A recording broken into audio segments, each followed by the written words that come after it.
7 días después de que la nave colisionara en el desierto de Nuevo México, el ejército se apresuraba para asegurar el lugar del accidente.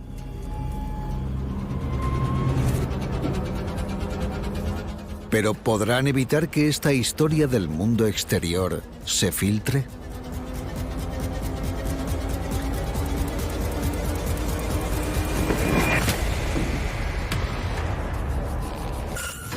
Roswell, la primera y la más controvertida conspiración sobre ovnis de la historia. La verdad ha estado envuelta en sombras hasta ahora. Por primera vez, ¿Estamos grabando? los famosos testigos presenciales de Roswell serán puestos a prueba. ¿Qué hacía en Roswell, México, en julio de 1947? El software de detección de mentiras más avanzado de la historia determinará la verdad definitiva. Hemos determinado que son falsos. Había 4 cuerpos no humanos. ¿Te imaginas cómo sería tener pruebas irrefutables de una visita extraterrestre? ¿Cómo describiría la nave? Con forma de disco. Momento a momento surgirá la cronología del fenómeno. ¿Aparecerán también con ella las pruebas de que los extraterrestres aterrizaron por accidente? Esto reescribirá los libros de historia. Esto nos cambiará para siempre. Roswell. Veredicto final.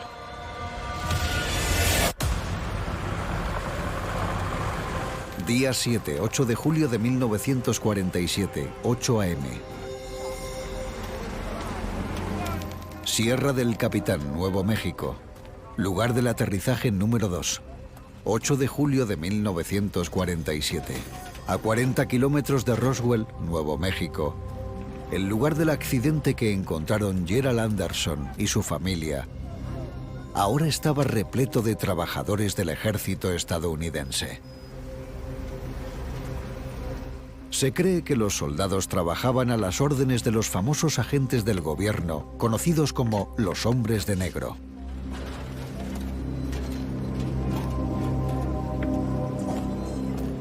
Había que limpiar la zona urgentemente y deshacerse de todas las pruebas.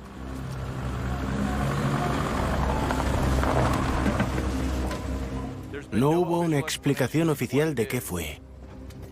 Pero está claro que los militares no querían que nadie lo supiera.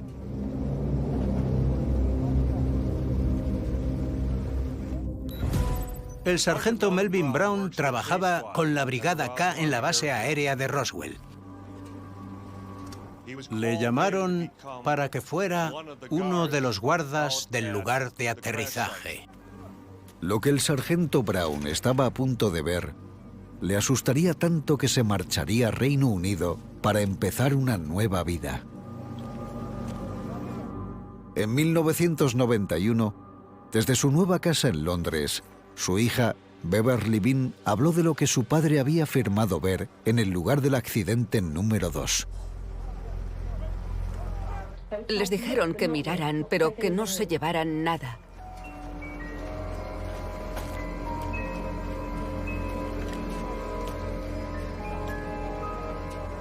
Tenían unos camiones con hielo dentro. Lo que fuera, querían mantenerlo frío.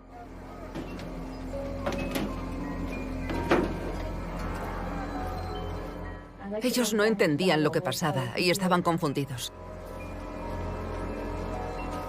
El gobierno de Estados Unidos siempre ha negado rotundamente la versión del sargento Brown. Básicamente, el ejército le estaba diciendo a Beverly que su padre era un mentiroso. Tuvieron que sentarse en la parte de atrás de la camioneta para vigilar.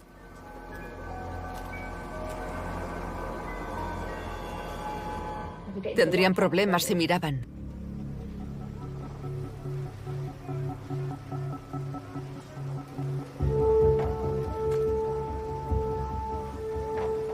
Sus comandantes militares le dijeron: hagas lo que hagas, no mires debajo de la lona.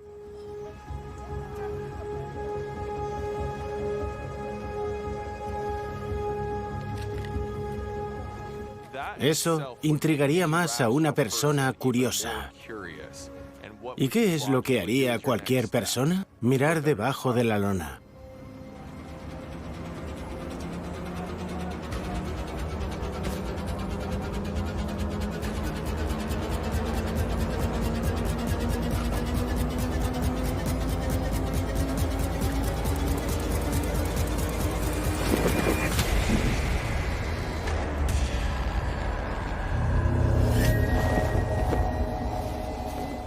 El otro hombre y él levantaron la lona y vieron 2 cuerpos.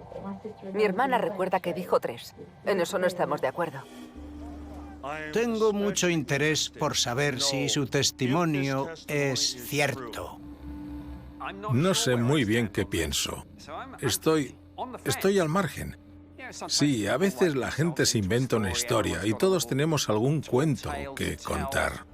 El otro hombre y él levantaron la lona y vieron 2 cuerpos. Mi hermana recuerda que dijo 3. En eso no estamos de acuerdo. Verdadero. Beverly Bean asegura que es cierto que su padre dijera haber visto cuerpos alienígenas. Me alegra mucho oír eso. Otra pieza del puzzle. Y otra justificación para todas las personas que dijeron que eso era exactamente lo que había pasado. Medían unos 120 centímetros, no más. Puede que incluso menos. Sus cabezas eran más grandes que las nuestras. Y los ojos rasgados. Siempre existe la posibilidad de que este sea un cuento que un padre le cuenta a sus hijos para reírse. Pero sí significa que necesitamos más ejemplos y versiones que podamos poner a prueba con esta tecnología y construir un caso más sólido. Día 7, 9 a.m. Base aérea del ejército en Roswell. Con la operación de limpieza en marcha, Walter Hott, el oficial de información pública del campo aéreo de Roswell, se enfrentaba a la decisión más difícil de su vida. Su jefe, el coronel William Blanchard, le ha ordenado publicar una nota de prensa en la que se afirma que una nave ha colisionado en el planeta. Pero anunciar de forma oficial por primera vez la presencia de ovnis tendría graves consecuencias. No solo tenía que informar al público, sino también proteger los secretos del Estado. ¿Cuánto debía decir? ¿Debería decir algo? ¿Podrían nuestros enemigos utilizar esta información en nuestra contra? Hott no era el único que temía revelar demasiada información al público.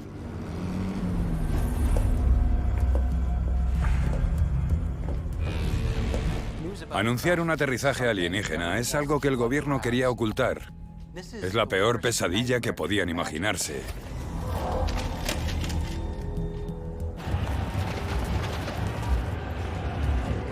En 1947 el mundo vivía un momento tenso.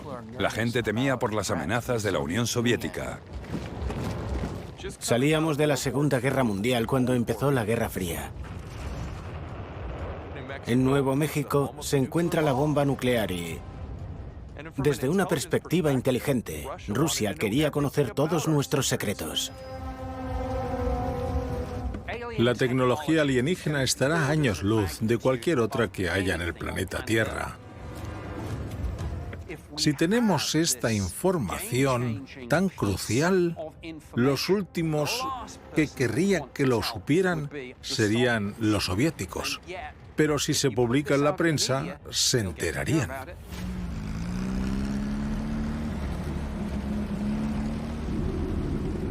Señor Hott, ¿podría hablarme del día en el que publicó la nota de prensa? ¿Qué ocurrió después? La llevé a la ciudad y la entregué a las 4 agencias de noticias, a 2 emisoras de radio y a 2 periódicos. Primero fui a la emisora de radio KGFL.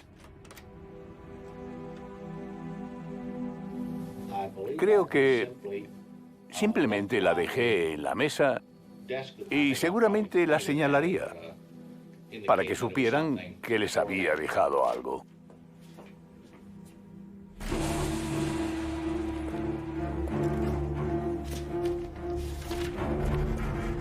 Desde el punto de vista del gobierno, que Walter Hott fuera a las emisoras de radio era una auténtica pesadilla. Porque en cuanto se emitiera, todo el mundo se enteraría más allá de Roswell.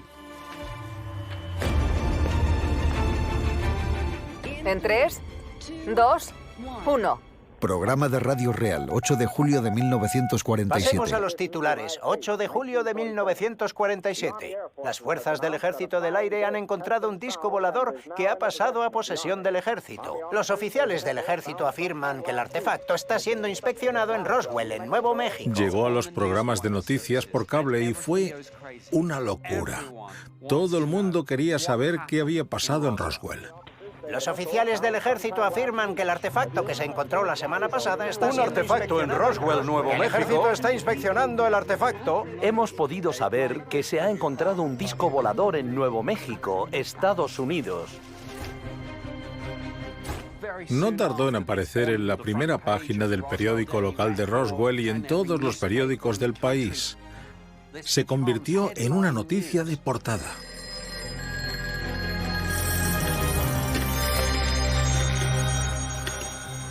El teléfono del sheriff Wilcox no dejaba de sonar. Walter Hott había colapsado las líneas. Hubo un momento increíble de llamadas.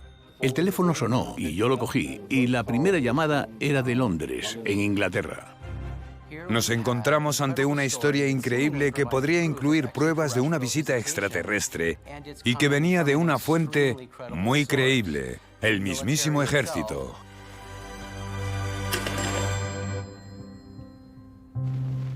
11 a.m. Despacho Oval, Washington, D.C.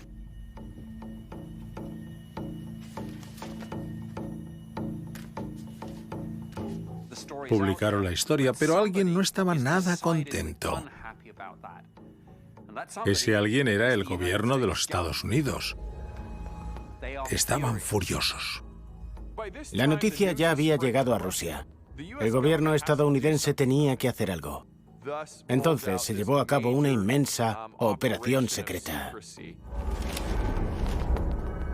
Fue el presidente Truman quien mandó que se silenciara a toda costa. Todo empezó con Mac Brazel, que fue el primer testigo. Fue él quien encontró los fragmentos. El ejército tenía que silenciarle. Hubo un punto de inflexión. Fue cuando el gobierno empezó a usar las amenazas. ¿Ahí fue cuando empezaron a cubrirlo todo? Tenemos que saberlo. Día 7, 8 de julio de 1947, 10 a.m. Casa del copropietario de KGFL, Walt Whitmore, Roswell, Nuevo México. 7 días después de que se produjera otra explosión extraterrestre en el cielo del desierto de Nuevo México, el ranchero Mac Brazel, el hombre que descubrió el primer avistamiento, intentaba pasar desapercibido. Tras haberlo contado todo en una entrevista en la radio local, Walt Whitmore, el dueño de la emisora de radio KGFL, le acogió en su casa. Mac Brazel se sentía seguro escondiéndose en la casa de Whitmore. Pero el ejército ya se había lanzado en su búsqueda. Mac Brazel se estaba quedando sin tiempo.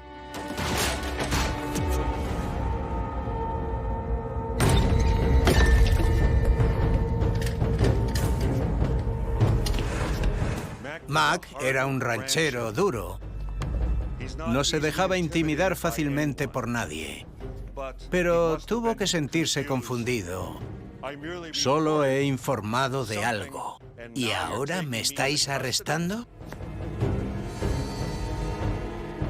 Esto ocurrió a la vez que el gobierno intentaba acallar la historia.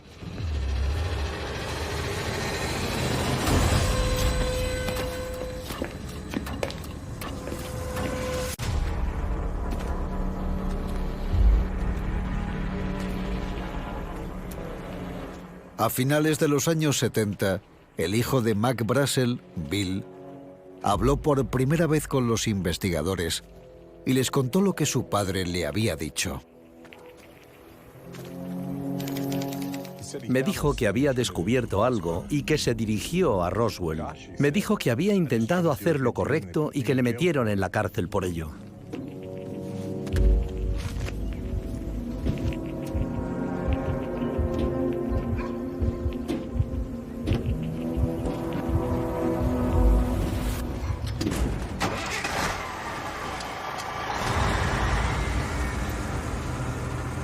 El ejército arrestó a Brazel, pero sigue siendo una incógnita cómo supieron dónde encontrarle. Aunque Walt Whitmore nunca hiciera declaraciones, entrevistaron a su compañero y copropietario de la emisora KGFL, George Roberts, en 1991. Este negó la versión de que Whitmore pudiera haber revelado la ubicación de Mac. ¿Podríamos decir que Whitmore le entregó al ejército o...? No, creo que solo era alguien que se quedó a pasar la noche. Vale. Y no se entrega a un invitado.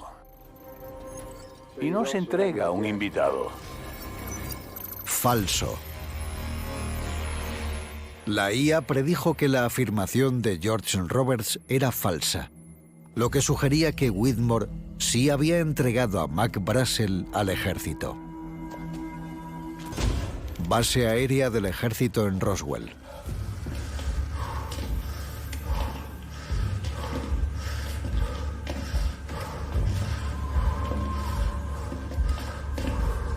«44 años después, la vecina de Mac, Marianne Strickland, reveló lo que recordaba sobre el tiempo que Mac estuvo detenido. ¿Qué le pasó en Roswell? ¿Podría hablarnos de eso? Fue asqueroso. ¿Cómo se portaron con él los soldados de la base aérea? ¿A qué se refería con asqueroso? ¿Le contó algo más? Le metieron en la cárcel. ¿Encarceló el ejército a Mac Brazel solo por lo que vio? Le metieron en la cárcel. Verdadero. Marianne decía la verdad. La detención de Mac era un hecho que el gobierno ya no podía negar. Fue una absoluta vergüenza. Le trataron como a un enemigo del Estado. Es inconcebible que trataran así a un ciudadano sincero. La tapadera del gobierno se volvía más grande. Le retuvieron de forma indefinida. Hombres que iban a cambiar su versión de la historia, costara lo que costara. Día 7, 1:15 p.m. Funeraria Ballard, Roswell, Nuevo México. En el verano de 1947, Glenn Dennis, de 22 años, trabajaba como embalsamador en una funeraria de Roswell. Entre sus muchas responsabilidades se incluía conducir la ambulancia local. Sus dos trabajos le convierten en alguien bastante importante en toda esta historia. Su testimonio es uno de los más detallados, pero se ha dudado de su versión.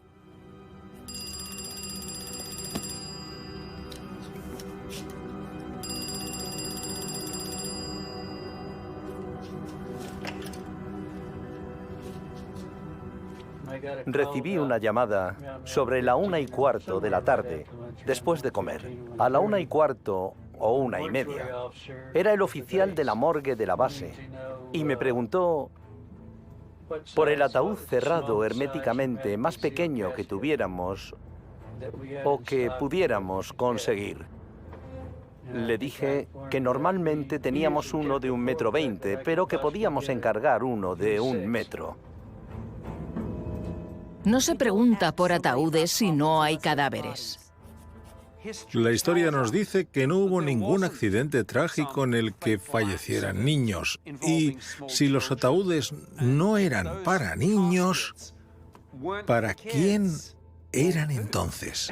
Me dijo, me gustaría saber cómo preparáis los cadáveres que han estado al aire libre. ¿Cómo afectaría el procedimiento a los componentes, los tejidos, la sangre y todo eso? ¿Qué ocurriría?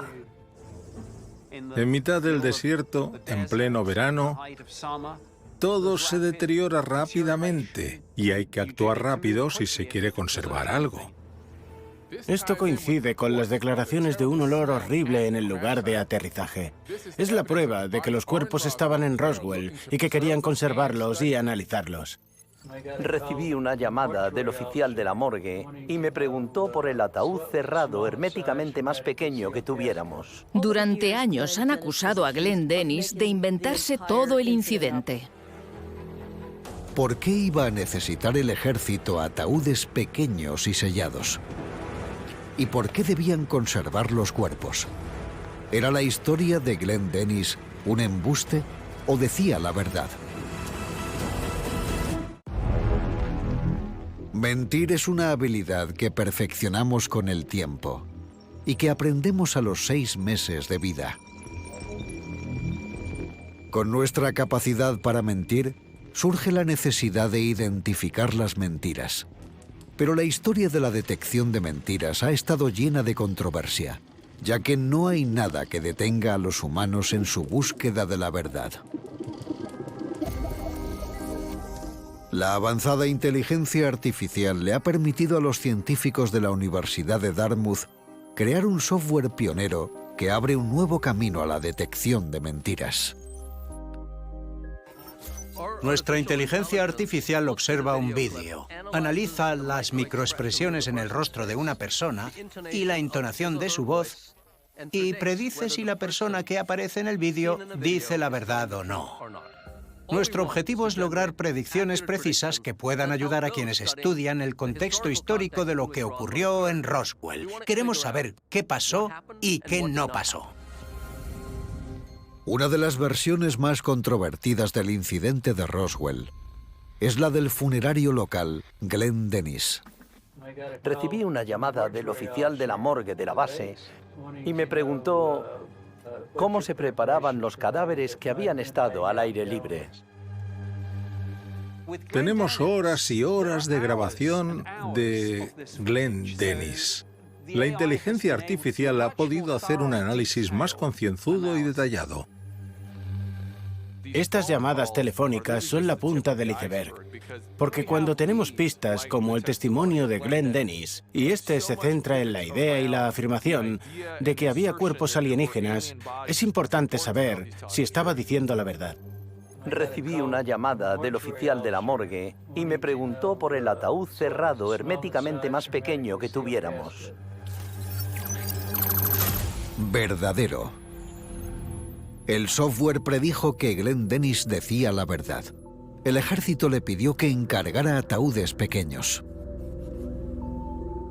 Es increíble. Es algo impresionante. Que sea bastante probable que dijera la verdad nos dice que no fue una simple nave vacía. Se produjo un accidente mortal. Glenn Dennis afirmó algo súper importante. Algo serio había pasado en la base militar y todo el mundo tenía que saberlo. ¿Qué hizo el ejército con los cadáveres? ¿Hubo autopsias? Ahora que sabemos que la historia de Glenn Dennis es verdad, hay muchas más preguntas por explorar. Día 7, 8 de julio de 1947, 2:30 p.m. Bar de Wade Corona, Nuevo México. Johnny McBoyle era reportero de la emisora de radio de Nuevo México, la KOAT. Llevaba persiguiendo testigos del aterrizaje desde que comenzaron los rumores. Y en las últimas horas había oído historias que cuentan mucho más de lo que el ejército afirmaba en su nota de prensa. Era un periodista que se dio cuenta de que le había caído algo que podría cambiar su carrera drásticamente. Tenía conversaciones grabadas en las que los testigos le decían que había visto cuerpos alienígenas. Emisora de radio KOAT, Albuquerque, Nuevo México. John llamó a Lydia Sleepy, secretaria de COAT en Albuquerque, Nuevo México, y le explicó que tenía la exclusiva de su vida. La voz de John McBoyle parecía denotar cierta urgencia e intentó que se diera prisa, que avanzara el proceso. Lydia Sleepy le contó su versión de las historias a los investigadores de Roswell en una llamada telefónica en 1972. Me dijo que tenía algo importante para la cadena. Me involucré lo suficiente como para saber que era una historia muy grande. Se fue al teletipo y empezó a transmitir la historia de John.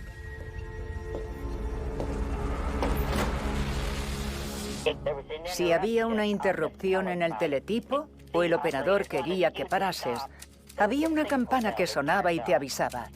Y la campana sonó.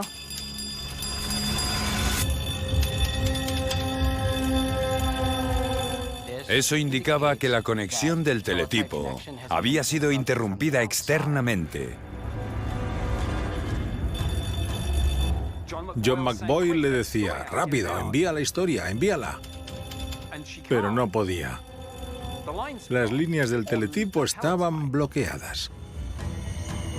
Si Lydia Sleepy decía la verdad, esto confirmaría que la tapadera del gobierno iba más allá de silenciar a los testigos y censurar a la prensa.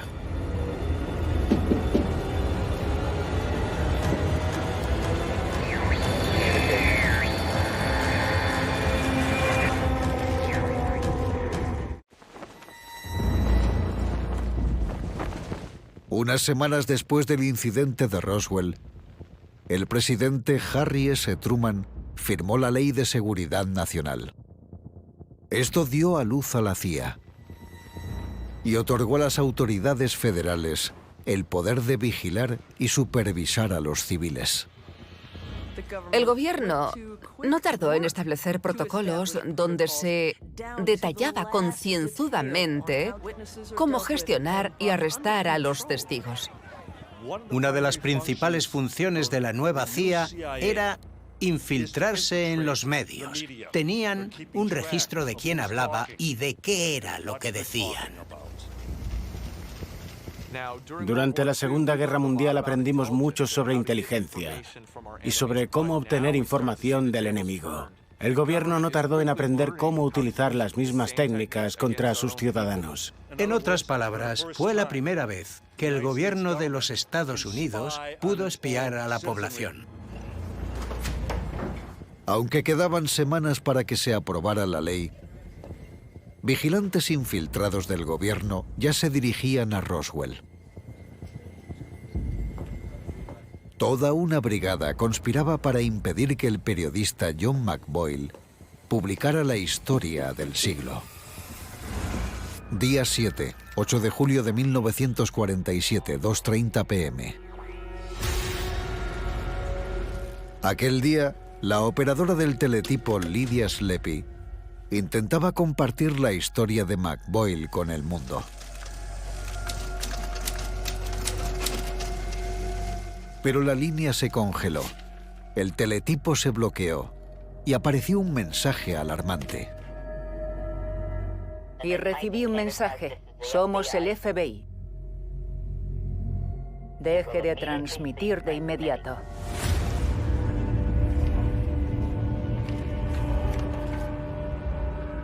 Estamos acostumbrados a la idea de que el gobierno federal pinche las líneas y espíe las comunicaciones. Es lo que pudo haber pasado aquí. Si Lydia Sleepy decía la verdad, entonces el gobierno se había involucrado en el asunto, había intervenido y lo bloqueó todo. Somos el FBI. Deje de transmitir de inmediato. Verdadero. El polígrafo predijo que la afirmación de Lydia de que el FBI bloqueó la noticia de Johnny McBoyle era verdad. Es verdad, vaya. Estamos en un territorio nuevo. Ha llegado al gobierno. El FBI intervino en un asunto de seguridad nacional. Tenemos pruebas de que la situación había pasado a un nivel superior. Día 7, 2:50 p.m. Base aérea del ejército en Roswell.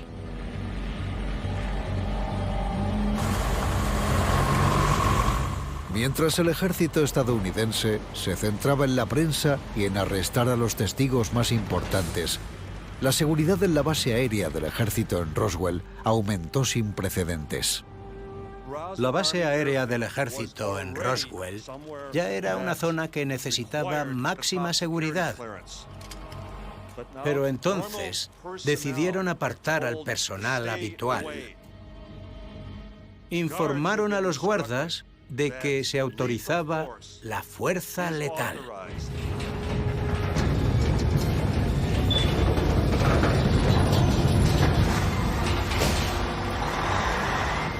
El ambiente en la base militar de Roswell era tenso. Se notaba la actividad y la urgencia.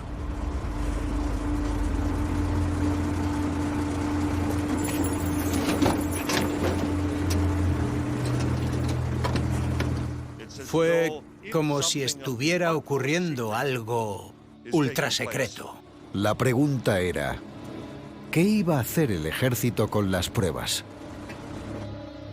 Glenn Dennis afirmaba conocer la respuesta, que iba más allá de cualquier creencia terrenal. Día 7, 8 de julio de 1947, 3:30 p.m. Base aérea del ejército en Roswell. El 8 de julio de 1947, el funerario Glenn Dennis, un testigo clave en el caso Roswell, afirmó haber entrado en la base aérea de alta seguridad del ejército de Roswell, a pesar de ser un simple civil. Pero lo que es aún más impactante son los sucesos extraordinarios que afirmó haber visto en la base aquel día. Los escépticos se preguntan si de verdad estuvo allí en aquel momento. Glenn Dennis trabajaba en la funeraria local y conducía la ambulancia, pero era un civil. ¿Pudo haber estado allí en ese momento concreto en el que había una seguridad sin precedentes en esa ubicación súper secreta? Había recibido una llamada de la base militar donde le preguntaban si tenía ataúdes cerrados herméticamente y de tamaño infantil.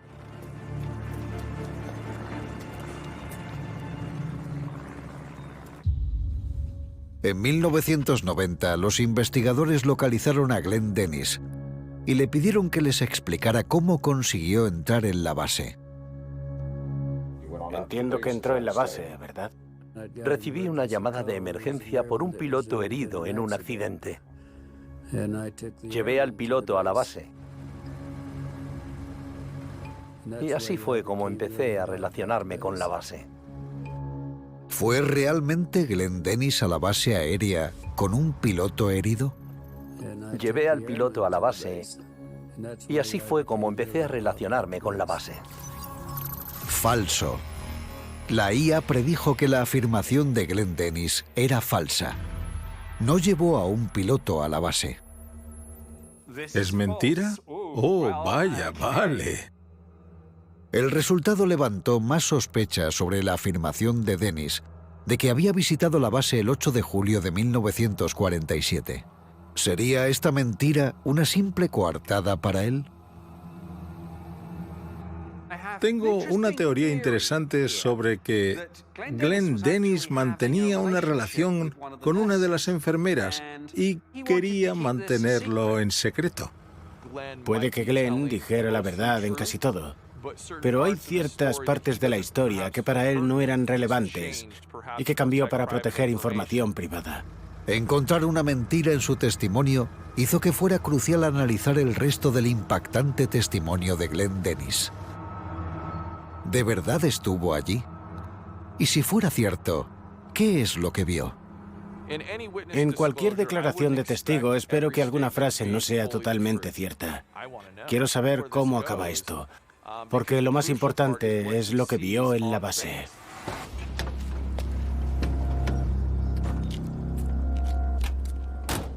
Había una ambulancia donde solía aparcar y estaban las ambulancias del ejército.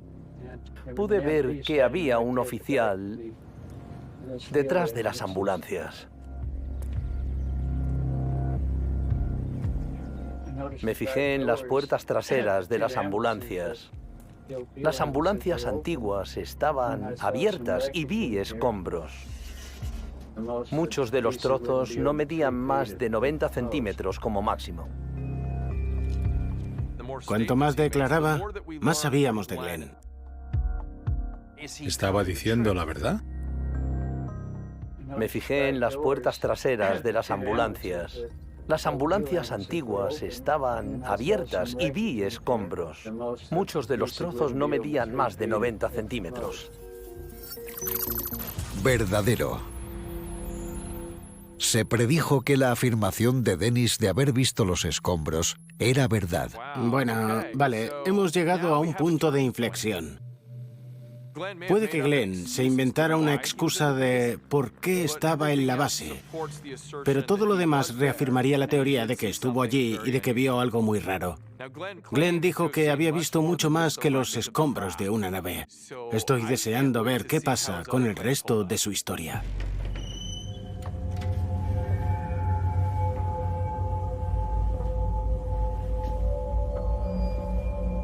Glenn Dennis también afirmó escabullirse de los militares que estaban de guardia para colarse en el hangar 84.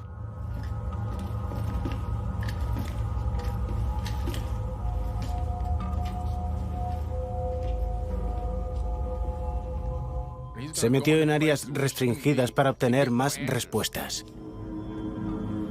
Entró con los ojos y los oídos muy abiertos en busca de pistas que le indicaran lo que acababa de pasar.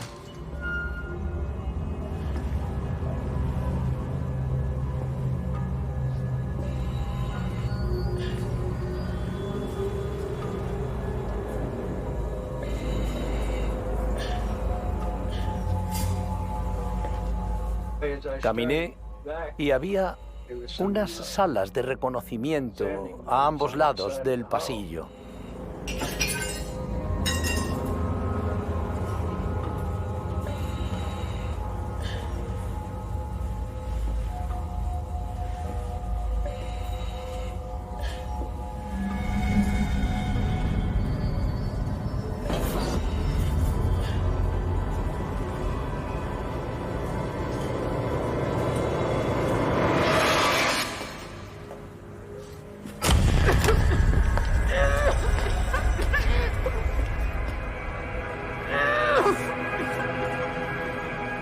Una enfermera salió de una de las salas de reconocimiento y me di cuenta de que llevaba no sé si era un pañuelo o un trozo de gasa o algo así sobre la boca. Y cuando me vio dijo: ¿qué estás haciendo aquí? Dios, sal de aquí cuanto antes. Vas a meterte en un gran lío. Le pregunté qué demonios pasaba y ella dijo: tú vete de aquí. Y después desapareció y ya está. Había una enfermera en el pasillo que estaba visiblemente alterada. Eso implica que ocurría algo muy extraño. Una enfermera salió de una de las salas de reconocimiento. Tengo que saber si la enfermera existe o no. Y dijo: Dios, sal de aquí cuanto antes. Vas a meterte en un gran lío. Verdadero. El polígrafo también predijo que la afirmación de que había visto a una enfermera era cierta. La enfermera existe. Está bien. Es muy positivo para él. Siempre nos afirmó que decía la verdad.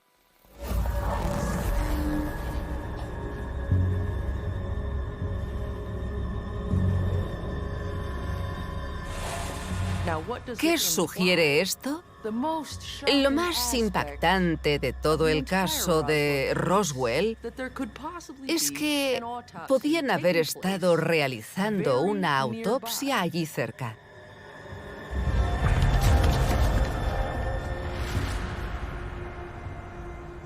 Ahí es donde empezaron los rumores de la autopsia.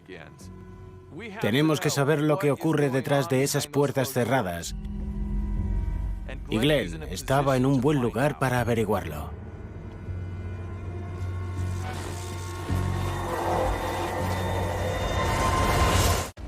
Día 7, 8 de julio de 1947, 4 p.m. Hangar 84, base aérea del ejército en Roswell. Glenn Dennis, un funerario de la zona, husmeaba en la ubicación más segura de la base aérea del ejército en Roswell, el Hangar 84.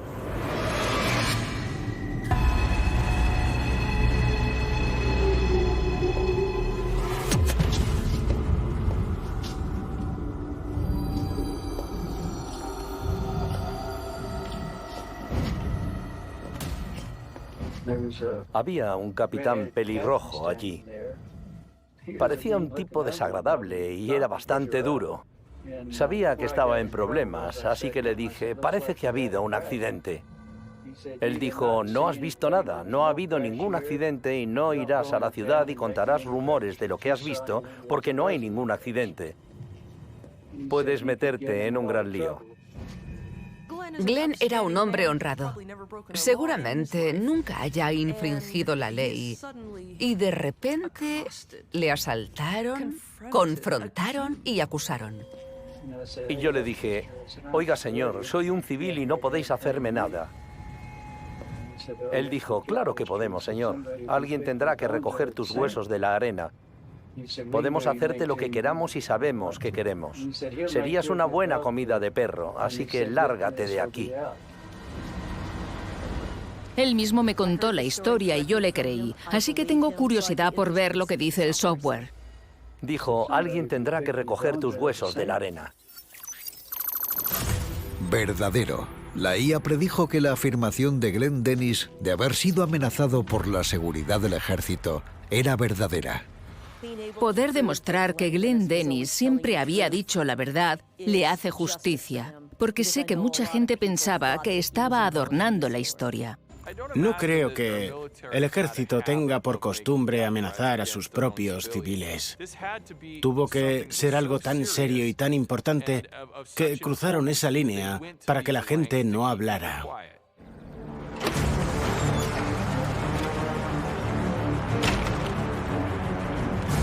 Comprobar la versión de Glenn Dennis punto por punto nos acerca más a la verdad de lo que pasó aquel día crucial.